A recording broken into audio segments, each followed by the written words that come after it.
de despedida. Porque a diretoria a gente vai falar sobre isso na sexta-feira. Agora eu quero comemorar porque eu falei muito para chegar aqui. Glória a Deus, eu meu amor. Junto com essa equipe maravilhosa. A melhor equipe que eu trabalhei na minha vida. Eu quero falar de despedida, não é o momento, né? É natural, né, irmão? É, exatamente. Na sexta-feira ele vai assinar.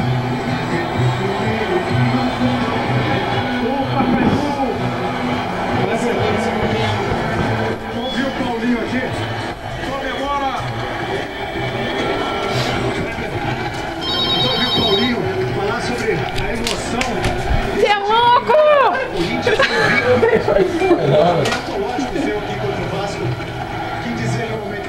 Paulinho. Agradecer a Deus e esse grupo é merecedor de tudo isso. Nós trabalhamos muito para conquistar a liberdade. Não precisa nada aí, né? Não, depois aparece. Não, eu tô filmando.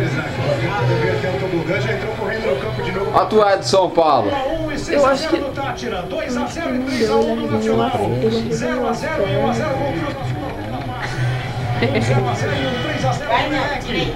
Depois 0 a 0 e 1 a 0 em cima do Vasco. 1 a 0 e 1 a 0 contra o Santos. Chega com o Boca para fora da goleira.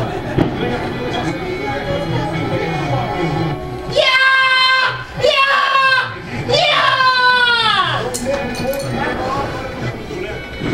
Cada momento alguém se destacando, mas Nem influenciou. tem que chorar. De novo! Não, Ner. Não, no chão. É ótimo jogo.